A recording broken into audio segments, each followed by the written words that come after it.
Welcome to Let the Quran Speak. With Christmas around the corner, many of us are reflecting on the miraculous birth of Jesus, on whom be peace. The Quran, of course, tells that story, but so do earlier accounts. We'll be looking at some of those accounts and seeing how they relate to the Quranic story. With me is Dr. Shabir. Dr. Shabir, welcome to Let the Quran Speak. Pleasure to be on. So, Jesus' birth in the Quran and earlier accounts. What are those earlier accounts to begin with, Dr. Shabir? Yeah, so the most well-known ones today are the accounts which are in the Gospels, in the Christian Bible. So there are 4 Gospels that have been accepted as canonical. There have been other Gospels which have not been accepted into what is called the Christian canon.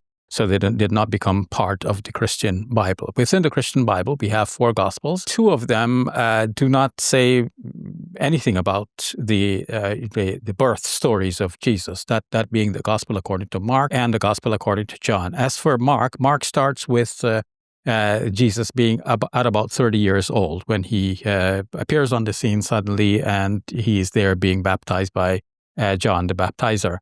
The Gospel according to John takes a highly theological slant on Jesus. So it seems from the perspective of some analysts that John's Gospel did not include stories about the birth of Jesus because from John's perspective, Jesus is like coming out of heaven. Jesus, so it seems like a kind of detour to have him born here on the earth. So he also appears suddenly on the scene and is being baptized by John the Baptizer. And there is a prologue prior to this in John's Gospel telling us about his heavenly origin, like he was there from the beginning in a kind of a spiritual form as the Word of God, and then that Word became flesh, and here he is. Mm-hmm. That's not to say that these Gospels are denying that he had an earthly sojourn. The Gospel according to Mark, for example, is the unique Gospel in which somebody speaks of Jesus as being the Son of Mary, like that particular title, which will become important in the Quran. And in the Gospel according to John, people who deny that Jesus is God's Messiah are having a discussion among themselves, and they say, wasn't he born in wasn't the Messiah to be born in Bethlehem?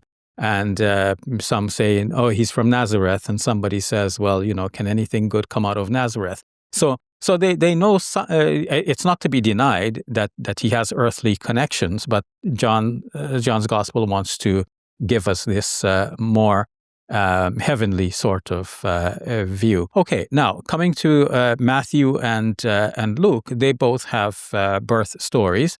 The stories are not easy to reconcile one with another. The sequences of events and so on are quite different. Nonetheless, this is what is familiar to folks mostly today.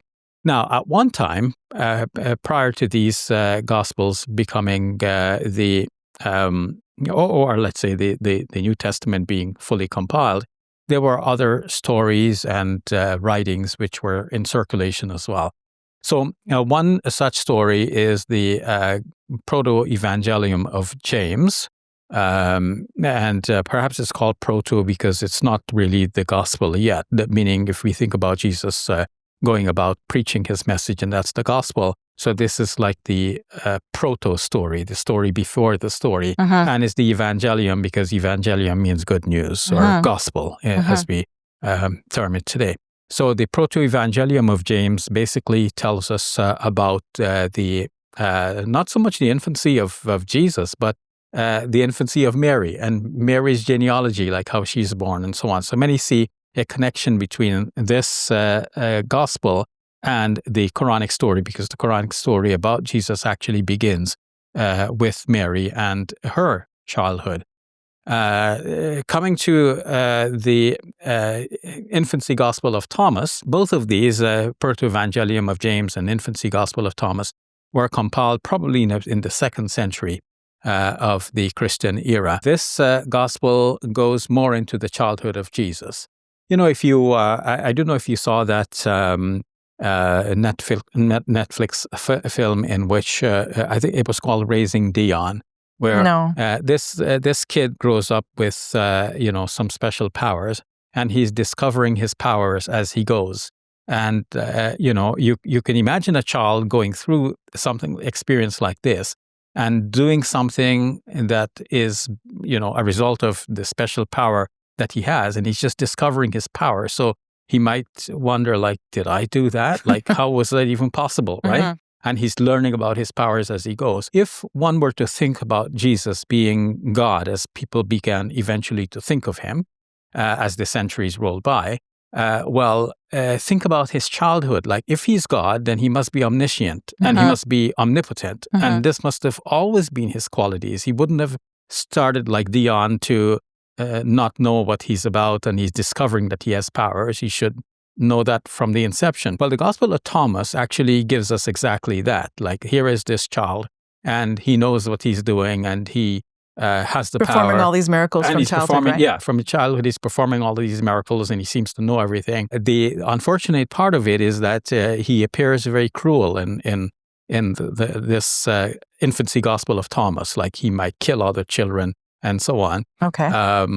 Because he has the power, but maybe like some of the other kids in the movies, they have to learn how to control their power. And here he is.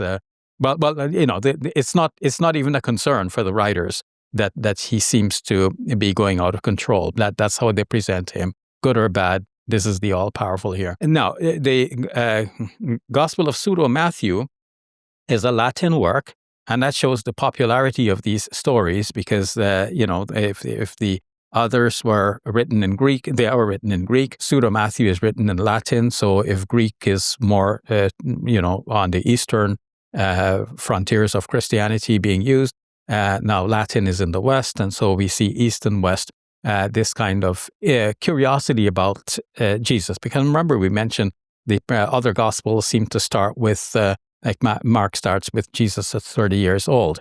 And even if you take the childhood narratives which are in Matthew and Luke, still there is a gap. Luke's Gospel says that when Jesus was about 12 years old, he went with his parents on a pilgrimage. So what happened between his birth and up until the time that he was 12 years old? What about his early childhood? People were curious about that. So the Gospel of Pseudo-Matthew, written in Latin, tries to fill that gap, as the other two Gospels we just mentioned, that of James and Thomas. Pseudo-Matthew seems to be an expansion of the Protoevangelium of James. Similar themes, but with more expansions. We can mention perhaps one more, the Arabic Infancy Gospel. This actually came much later. Manuscripts of this date from about the 12th century.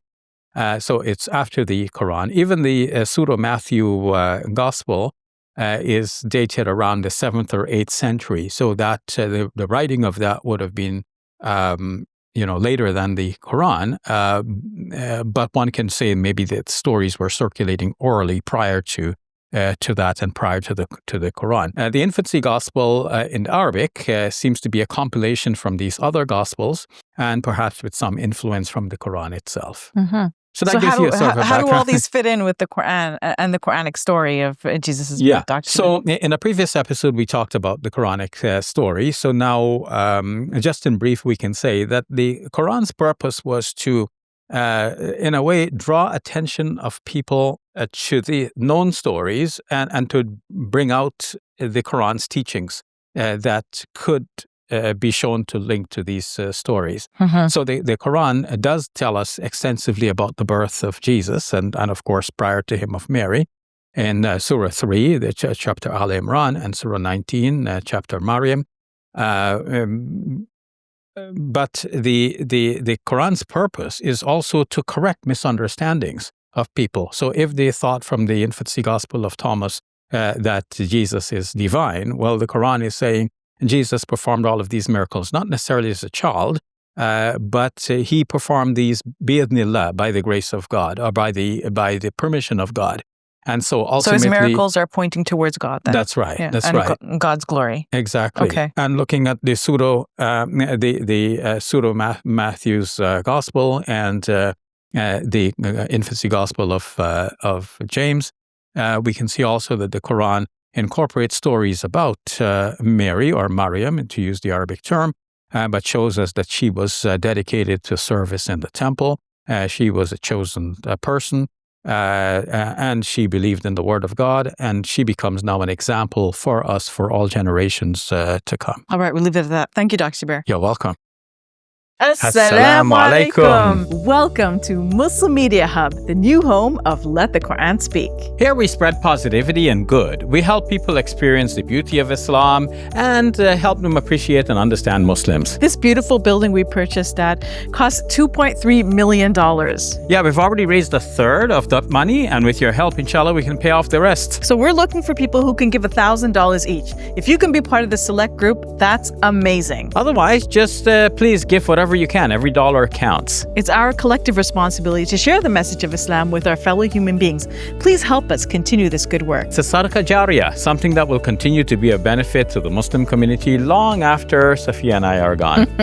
Please support our work at muslimmediahub.com. Your support is zakat eligible and tax deductible. May Allah bless you and your loved ones today and always. Assalamu alaikum. Assalamu alaikum.